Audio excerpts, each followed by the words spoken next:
Bueno, entonces estamos en Segunda de Reyes, capítulo 11. Permítanme tantito, ahorita lo tengo. Ahí está. Segunda de Reyes 11. 1. Bien, entonces, aquí tiene un título medio especial, ¿verdad? Algo comprometedor. Dice, Atalía usurpa el trono. ¿Saben qué es usurpar? Sí. Tomar algo que no corresponde, ¿verdad? Un lugar que no nos corresponde. Un lugar que no corresponde. Bueno, entonces vamos a ver qué sucede con esta mujer. Atalía, pues bueno, era una mujer que, pues, vamos a ver que tenía un pasado complicado. Bueno, entonces acompáñanos a orar para que Dios nos ayude a entender esto que vamos a leer. Padre bendito, te agradecemos esta oportunidad, este día que nos dejas estar aquí, Señor. Gracias por este alimento que has preparado para nosotros, Señor. Te pido que podamos recibirlo completamente, Señor. Te pido que nuestro corazón esté preparado, esté dispuesto para recibir este alimento que tú has preparado para cada uno de nosotros, Señor. Sabemos que tú conoces la necesidad que tenemos, Dios, y sabemos que tú suples cada una de ellas. Te lo agradecemos, Padre, en el nombre de Jesús. Amén. Bien, dice en el 1. Bueno, ¿te acuerdas qué sucedió la vez pasada? ¿Qué hizo Jehú? Asesinó a todos, ¿verdad? Es decir, cumplió aparentemente con lo que Dios había dicho, pero lo hizo de acuerdo a su lógica, a cómo él quiso. Entonces vamos a ver qué sucede aquí. Dice en el 1, cuando Atalía, madre de Ocosías, ¿se acuerdan de Ocosías? Fue uno de los que mató a Jehú, ¿verdad? Entonces, supo que su hijo había muerto. ¿Qué creen que hizo? Vamos a detener ahí tantito. Imagínate la mamá, su hijo había muerto, había sido asesinado por Jehú. ¿Qué crees que hubiera hecho una madre? ¿Qué correspondería a una madre? Pues que llorara, ¿verdad? Que estuviera triste, que dijera chispas, mi hijo, ¿qué pasó? Pero ¿qué hace esta mujer? Dice, madre de Ocosías, supo que su hijo había muerto, fue y eliminó a toda la familia real. ¿Quién era la familia real? Los hijos de Ocosías. ¿Ok? ¿Qué era la Atalía para los hijos de Ocosías? ¿Qué era? La abuela. Era la abuelita. La abuelita, en lugar de ir a proteger a sus nietos, porque si mataron al rey, pues iban a ir sobre de ellos, ¿qué hace ella? Les ahorra el trabajo. ¿Te imaginas qué corazón de esta mujer? ¿Qué corazón de esta mujer que en lugar de ir y proteger a sus nietos, qué es lo que hace? Los mata. Y no estamos diciendo que son los nietos de alguien más, son sus propios nietos. Imagínate, ¿tú crees que esa era una mujer buena? ¿Una mujer que tenía lo que se necesitaba para gobernar? No, ¿verdad? Tristemente en este punto la maldad era tanta que pues sin más ni más eliminó a la familia real. Y no dice, ay, pero le pesó mucho, no, y derramó una lágrima, no, fue y eliminó a toda la familia real. Ahora, mi pregunta, ¿por qué lo hizo?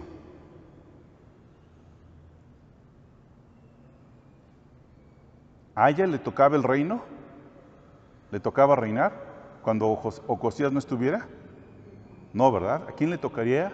A los hijos de Ocosías, a los príncipes, no a ella. Pero entonces, para que no hubiera nadie entre el trono y ella, ¿qué hizo? Quitó a sus nietos. Quiero que quede claro esto, eran sus nietos.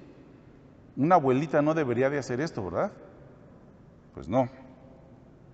Y dice en el 2, pero Joseba, hija del rey Joram y hermana de Ocosías, apartó a Joás, hijo de Ocosías, de los otros hijos del rey, a los que estaban matando, y lo escondió de Atalía junto con su nodriza en un dormitorio. Así que no lo mataron. Y Joás estuvo escondido con su nodriza en el templo del Señor durante 6 años. Mientras tanto, Atalía gobernó el país. ¿Qué podríamos esperar del gobierno de esta mujer? Vamos a pensarlo así, de una persona que es así, que no tuvo empacho, que no le tembló la mano para matar a sus nietos. ¿Cómo esperarías que fuera su reinado? Próspero, que hubiera quitado los lugares altos, que hubiera quitado el culto a Baal, que hubiera quitado los becerros, no sé, que hubiera restablecido el servicio en el templo de Dios. ¿Crees que haya hecho eso? No, ¿verdad? Porque su corazón, ¿en dónde estaba? Un corazón que está así, ¿dónde crees que esté? ¿Qué crees que es lo que busca? Solamente el poder, ¿verdad?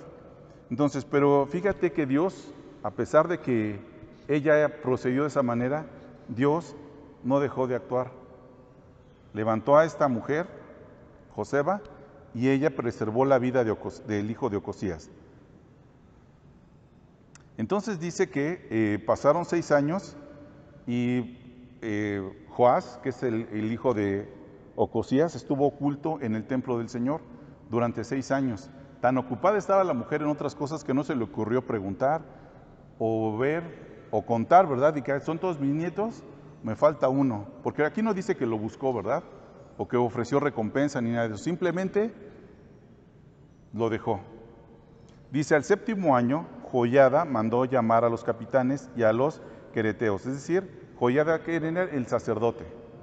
Y era un sacerdote de Dios. Entonces vamos a ver qué es lo que sucede. Y los guardias, llamó a los queretos y a los guardias los hizo entrar en el templo del Señor donde él estaba. Allí hizo con ellos un pacto bajo juramento en el templo. Y les mostró al príncipe Joás. Luego les ordenó, esto es lo que van a hacer ustedes. Una tercera parte de ustedes estará de guardia en el palacio en el sábado. Otra tercera parte estará en la puerta de sur y la otra tercera parte en la puerta posterior al cuartel de la guardia. Así cubrirán ustedes por turnos. Bueno, pero estoy leyendo en la Biblia, Dios habla hoy. Voy a cambiar a la Biblia a la Reina Valera, para que todos estemos leyendo igual. Entonces nos quedamos en el 6. Dice, otra tercera parte estará a la puerta de sur y la otra tercera parte a la puerta del póstigo de la guardia. Y así guardarán la casa para que no sea allanada. Mas las dos partes de ustedes que salen el día de reposo tendrán la guardia de la casa del Señor junto al rey y estarán alrededor del rey por todos lados, teniendo cada uno sus armas en las manos. Cualquiera que entrare en las filas sea muerto. Y estarán con el rey cuando salga y cuando entre. ¿Tú crees que eran necesarias estas medidas? Sí, ¿verdad? Con una abuela así, yo creo que sí. Y dice en el 9, los jefes de centenas, pues, hicieron todo como el sacerdote Joiada les mandó, y tomando cada uno a los suyos, esto es, a los que estaban en el día de reposo, y a los que salían en el día de reposo, vinieron al sacerdote Joiada. Y el sacerdote dio a los jefes de centenas las lanzas y escudos que habían sido del rey David, que estaban en la casa del Señor. Y los de la guardia se pusieron en fila, teniendo cada uno sus armas en sus manos, desde el lado derecho de la casa hasta el lado izquierdo, junto al altar y al templo, en derredor del rey. Sacando luego Joiada al hijo del rey, le puso la corona y el testimonio, y le hicieron rey ungiéndole, y batieron las manos diciendo, ¡viva el rey! O sea, todo este tiempo fue esperando que el hijo de Ocosías tuviera edad para poder reinar. ¿Qué digo? Tenía 7 años, 7 años. Pero tan mal estaban las cosas que con esta mujer en el gobierno, que bueno, no les quedó otra, ¿verdad? Entonces, aquí ya lo están proclamando rey. Este rey empezó a reinar a los 7 años, ¿verdad? Dice en el 13, oyendo Atalía el estruendo del pueblo que corría, entró al pueblo en el templo del Señor, y cuando miró aquí que el rey estaba junto a la columna, conforme a la costumbre, y los príncipes y los trompeteros junto al rey, y todo el pueblo del país se regocijaba y tocaba las trompetas. Entonces Atalía, rasgando sus vestidos, clamó a voz en cuello, ¡traición, traición! A ver, si esta mujer hubiera hecho algo, por lo menos algo bueno, ¿tú crees que no habría parte del pueblo con ella? ¿Verdad? Tendría gente, tendría un ejército, tendría alguien que le fuera fiel.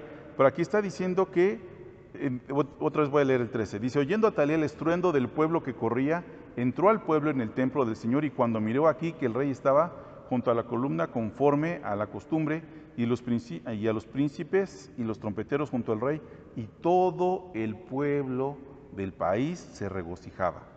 No dice gran parte o la mayoría, dice todo el pueblo se regocijaba y tocaban trompetas.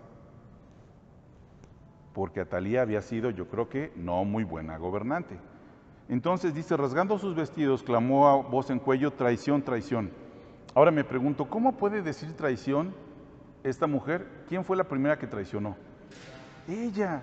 ¿Y traicionó a quién? ¿A un conocido? ¿A un compa? Traicionó a sus propios nietos. ¿Cómo puede ser así alguien que llegue a ese punto de mandar matar a sus nietos? Pero ella dice que la traicionaron. Dice, mas el sacerdote Joiada mandó a los jefes de centenas que gobernaban el ejército y les dijo, sáquenla fuera del recinto del templo y al que la siguiere, mátenlo a espada, porque el sacerdote dijo que no la mataran dentro del templo del Señor. Luego, le abrieron pues paso, y en el camino por donde entran los de a caballo a la casa del rey, y allí la mataron. Entonces, Joiada hizo pacto. Bueno, vamos a dejar aquí un momento. Esta mujer tenía un mandato. ¿Dios le había mandado que hiciera algo? No, ¿verdad? A ella no le mandaron nada. Ella vio la oportunidad y se aprovechó. Pero ¿se aprovechó de qué manera? Es que de verdad, alguien que hace este tipo de atrocidades no puede venir de Dios. No puede ser que Dios le haya mandado a que hiciera eso. Eran niños, ¿verdad? A lo mejor los más grandes eran jóvenes, pero los más chicos sí eran niños. Este rey tenía 1 año y también lo iba a matar. Y entonces esta mujer malvada que ansiaba el poder, que tuvo el poder y no hizo nada bueno con él. Pero ve cómo este tipo de personas que cuando hacen algo en contra de Dios, cuando empiezan a recibir, digamos, la recompensa por sus actos, la consecuencia de sus actos, se empieza a quejar. ¿O a qué te suena que cuando dice traición, traición, qué dijo? Ah, está bien, pues me llegó el momento, ya era tiempo de, se está haciendo justicia. Al decir traición, traición, está diciendo que son injustos con ella, ¿no? ¿Y eran injustos con ella? Pues no. Y finalmente sus actos la llevaron a este punto. Dice en el 16, le abrieron pues paso, y en el camino por donde entran los de a caballo a la casa del rey, allí la mataron. Entonces Joiada hizo pacto entre Dios y el rey y el pueblo. Fíjate el orden. Hizo pacto entre Dios, el rey y el pueblo, que serían pueblo de Dios, y asimismo entre el rey y el pueblo. Y todo el pueblo de la tierra entró en el templo de Baal y lo derribaron. Asimismo despedazaron enteramente sus altares y sus imágenes, y mataron a Matán, sacerdote de Baal, delante de los altares. Y el sacerdote puso guarnición sobre la casa de Dios. Tomó pues a los jefes de centenas, los capitanes de la guardia y a todo el pueblo de la tierra, y llevaron al rey desde la casa del Señor, y vinieron por el camino de la puerta de la guardia a la casa del rey. Y se sentó el rey en el trono de los reyes, y todo el pueblo de la tierra se regocijó, y la ciudad estuvo en reposo, habiendo sido Atalía muerta a espada junto a la casa del rey. Y era Joás de 7 años cuando comenzó a reinar. Aquí vemos qué sucede. Vamos a ver, lo vamos a ver en 3 partes. La primera, ¿te acuerdas en el capítulo 10 qué pasó con Jehú? Jehú tenía un mandato, ¿verdad? Dios le había encargado una tarea, pero ¿qué decidió hacer? Cumplirla como él quería, de acuerdo a lo que él quería. Entonces lo hizo de manera sanguinaria, ¿verdad? Asesinó a muchísimas personas, pero finalmente cumplió, no como debería. Ahora vemos la siguiente historia, Atalía. Atalía, ¿quién la mandó a gobernar? ¿Quién le mandó que hiciera algo? Nadie. Fue por iniciativa propia.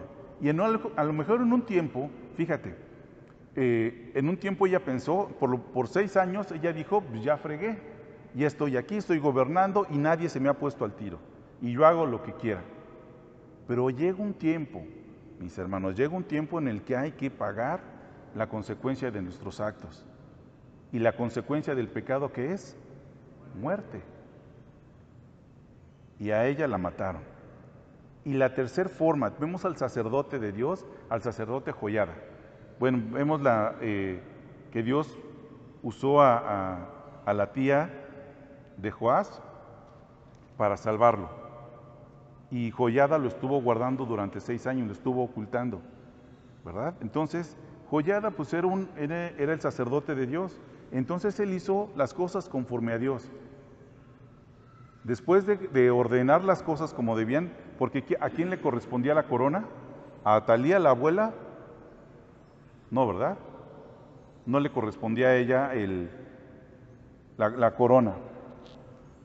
Le correspondía a Joás, que era el último de los hijos de Ocosías.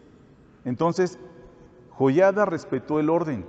A lo mejor podríamos decir, bueno, está bien, también lo matamos porque finalmente su papá era muy malo y su mamá también y toda su generación eran muy malos. Sin embargo, Dios no le había mandado a Joiada que matara a ese niño, ¿verdad? Le preservó la vida. Y entonces él decide hacer las cosas conforme al orden de Dios. Fíjate, en el 17, entonces Joiada, pues en cuanto ya se acabaron con Atalía, dice en el 17, entonces Joiada hizo pacto entre Dios, el rey y el pueblo. ¿Qué es lo primero que hace este hombre? Se pone en sintonía con Dios. Hace pacto con Dios, con el rey, que el rey haga pacto con el Señor y que el pueblo haga pacto con el Señor. Ese es el orden que debían de tener. Restablece el orden. ¿Y la consecuencia cuál es? Dice en el 19, en el 20, dice, y todo el pueblo de la tierra se regocijó y la ciudad estuvo en reposo, habiendo sido Atalía muerta a espada junto a la casa del rey. Era Joás de 7 años cuando comenzó a reinar. Entonces, miren, ¿qué podemos aprender de esta historia? De Jehú, ¿qué podemos aprender? Que las cosas que Dios nos pide que hagamos, no tenemos que hacerle nuestras fuerzas. Si lo hacemos en nuestras fuerzas, pues vamos a terminar mal, porque vamos a hacer las cosas sin considerar a Dios. Lo que Dios nos pide que hagamos va más allá de nuestras fuerzas normalmente, de nuestras capacidades. Y entonces debemos depender de Él. Lo que Dios te pide que hagas a ti el día de hoy, no te lo pide para que lo hagas tú solo, para ver cómo fracasas, cómo fracasamos. Nos lo pide para que nosotros le conozcamos, que nosotros reconozcamos que no somos capaces de cumplir con esa tarea y que lo necesitamos. Y de esa manera tener una relación más cercana con Dios. Pero Jehú no quiso hacerlo. Jehú dijo, yo sé cómo se hacen las cosas, yo soy soldado de hace mucho tiempo y sé lo que me está pidiendo, entonces voy y empiezo a matar gente. Que no era así. Vemos la siguiente forma de proceder. Las personas que quieren lograr, que tienen un objetivo y lo quieren lograr, sin importar si Dios está de acuerdo o no. Simplemente ellos quieren algo y buscan cómo hacerlo, cómo lograrlo, ¿verdad?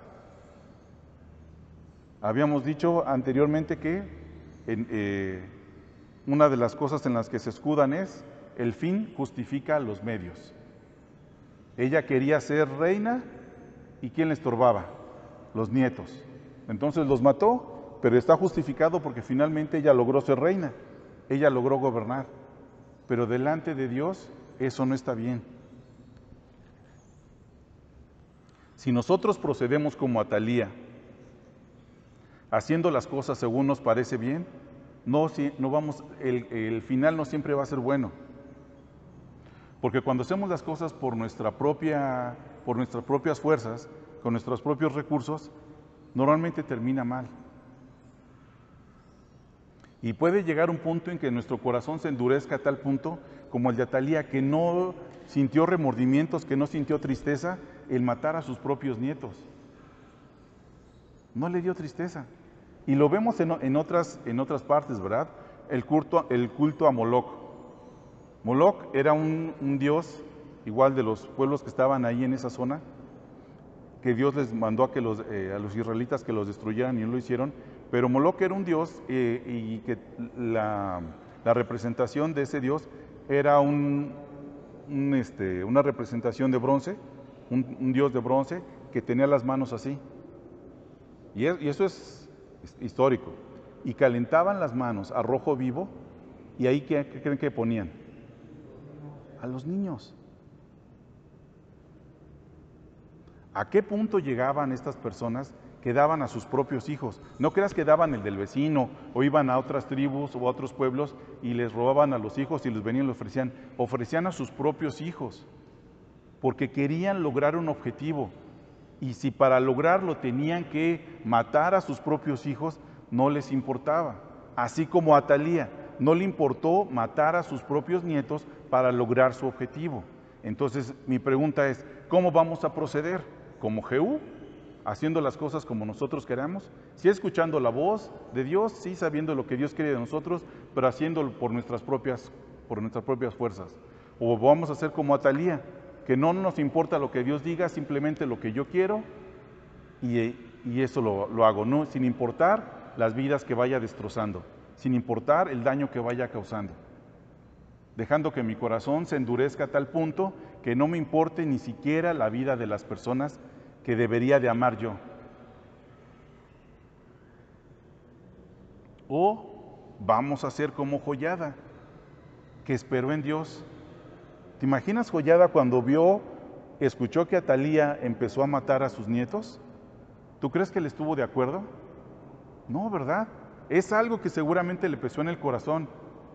Aquí no dice más nada, pero podemos ver que Joiada tenía una relación con Dios.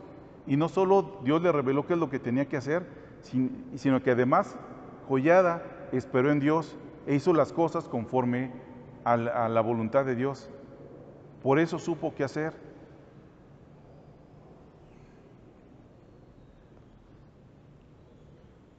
Y lo podemos ver en el verso 17. Entonces, ya que terminó todo, dice, entonces Joiada hizo pacto entre Dios y el rey y el pueblo. El orden de Dios. ¿Cómo vamos a proceder tú y yo? Estas son las tres formas en las que se hacen las cosas en el mundo, hasta el día de hoy. Lo tenemos los que escuchan de Dios, pero hacen las cosas de acuerdo a su voluntad, a la voluntad propia, no la de Dios. Tenemos el segundo, que no les importa la opinión de Dios, hacen lo que bien les parece, sin importar sobre quién pasen. Y tenemos la forma 3, que es hacer las cosas de acuerdo a la voluntad de Dios. Y cada una de ellas tiene sus consecuencias. ¿Qué pasó con el pueblo que estaba con Jehú cuando mató a todas las personas? Hubo dolor en el pueblo, ¿verdad? Digo, no es posible porque se estaban matando entre ellos. ¿Qué sucedió con Atalía? ¿Fue la única afectada? Mientras ella estuvo gobernando, podemos ver que el pueblo sufrió. Es decir, las consecuencias de sus actos no solamente los padecieron ellos mismos, sino otras personas. Tristemente, otras personas. Y eso es algo que debemos de tener en cuenta. Lo que yo haga va a afectar a otras personas, para bien o para mal. Y normalmente quien sale afectado, ¿quiénes son? Los seres queridos, los que están cercanos a nosotros. Veámoslo en nuestra propia vida, veamos hacia atrás lo que hemos hecho, las decisiones buenas y decisiones malas que hemos tomado. Han afectado a nuestra familia, para bien o para mal han afectado. Y vemos aquí cuando Joiada, de acuerdo a lo que hizo Joiada, el sacerdote de Dios, vemos en el 20, la consecuencia de esa obediencia, la consecuencia de este hombre obediente que se levantó y no le tuvo miedo a Atalía, no le tuvo miedo al gobierno que ella tenía. Y la consecuencia de esa obediencia, dice en el 20, y todo el pueblo de la tierra que se regocijó. No solamente Joiada, no solamente el rey, no solamente los que estaban ahí cerca de él, dice, todo el pueblo de la tierra se regocijó y la ciudad estuvo en reposo, estuvo en paz. ¿Qué quiere decir esto? ¿Que mientras Atalía estuvo gobernando, hubo paz? No, no hubo paz. Una persona que no tiene el temor de Dios, que es capaz de cualquier barbaridad, y lo vemos aquí. Y dice, y la ciudad estuvo en reposo, habiendo sido Atalía muerta a espada junto a la casa del rey. Entonces, ¿qué es lo que podemos aprender de este capítulo 11? de Segunda de Reyes? Aquí Dios nos dice claramente cómo quieres proceder y las consecuencias que va a haber. No hay sorpresas. Si nosotros seguimos a Dios y le obedecemos, sabemos qué va a suceder. Si no le seguimos y hacemos las cosas por nuestra propia cuenta, también sabemos qué es lo que va a suceder. No hay sorpresas. Lo dice claramente Dios en varias partes de su palabra. El alma que pecare, ésta morirá. No importa de dónde sea, no importa quién sea, si sea rey, no sea rey, si sea sacerdote, no sea sacerdote, si sea conocido o no. El alma que pecare, ésta morirá. La paga del pecado es muerte. No hay sorpresas en eso. Ninguna sorpresa. Si sigues el camino de Dios, ¿a dónde te va a llevar? A la vida, ¿verdad? Anteriormente, en Deuteronomio, Dios les dice a su pueblo, hoy pongo delante de ti la vida y la muerte, la bendición y la maldición. ¿Y qué les dice? Escoge la vida.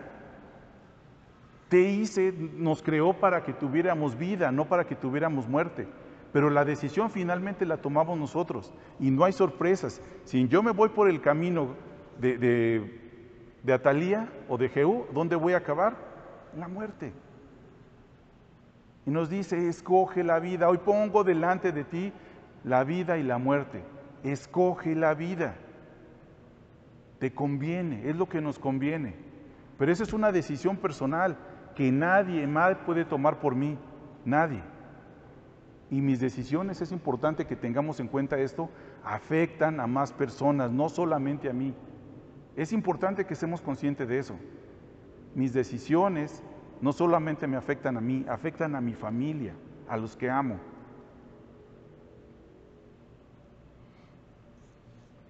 Entonces aquí la enseñanza, ¿qué vamos a hacer? Ya sabemos el camino 1 de Jehú, ¿dónde termina? Sabemos que el camino 2 de Atalía, ¿dónde termina? Y sabemos el camino 3 de Joiada, ¿dónde termina? ¿Cuál vamos a escoger? ¿Cuál vas a escoger? Y la otra pregunta importante, ¿cuándo lo vas a escoger? Si escoges el tercero, el camino de Joiada, Dios te está ayudando, Dios va a estar ahí para ayudarte. Él dice, vengan a mí los que estén trabajados y cargados, que yo los haré descansar. Tenemos ayuda. Si escoges el camino de Joiada, el camino que Jesús nos ha marcado, Él está con nosotros para ayudarnos, para levantarnos cuando caigamos. Así que mis hermanos, escojamos la vida. Escojamos la vida. Bien, vamos a orar para terminar. Padre, te bendecimos, Señor, porque tú eres bueno y tu